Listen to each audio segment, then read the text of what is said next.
Hello, I was thinking of starting a little video game blog thing so I could share my thoughts on video games and the world of video games sort of as I have them. I was thinking today I was getting my hair cut, my barber likes to play this classical music in there, and got me thinking about classical music and because I never have any real attachment to classical music at all. I recognise lots of stuff just through popular culture or whatever, but I never really give it much thought, and it got me to thinking about something on a Eurogamer article I saw recently, and the link will be below in the description, about a guy who has been helping to get classical video game music sort of noticed and has been successful in getting various things onto the Classic FM Hall of Fame, I believe it's called, from video game music,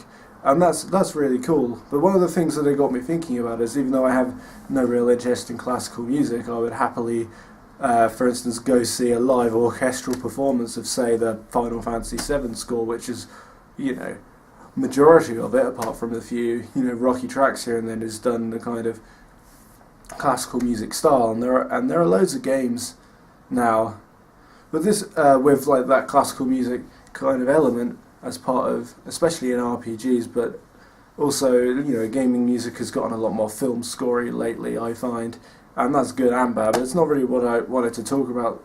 In general, I wanted to talk about kind of like gaming. It's almost like a subculture, really, for things like music and art that gaming kind of inspires, and that game fans adopt, or the way that gaming has influenced other things, and particularly in music. Video game music, to me, at least classically, has a style that is outside of the realm of popular music. It has a style, and this was a lot to do with technology. So I'm talking about your 8-bit and your 16-bit. If you go back, and all those games at the time, they were producing the best and most catchy music they can for the systems that they were produced for, with the limitations they had.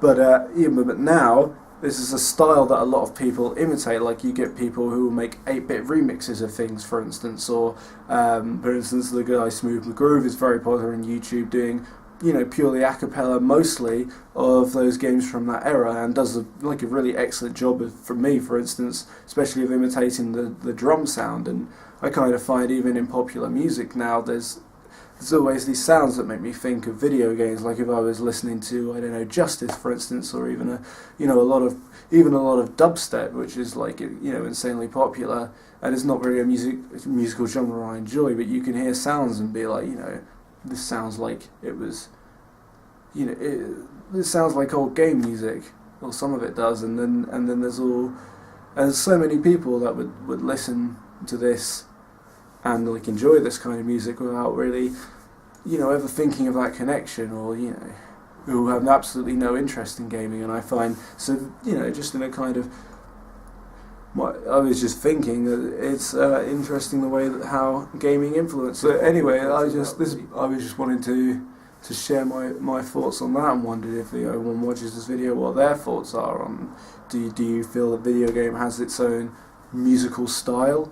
Do you think that it's consciously or subconsciously influenced popular music in any way? And do you find it interesting that something that was born purely of technical limitations is actually something that people are nostalgic for, or even just enjoy the style of? I know that I personally I'm really into those kind of sounds, and I like it when people replicate 16-bit and 8-bit style music, and I'm always looking for covers of those tunes, but I always find that they have their real distinct style. So yeah, share your thoughts. Cheers.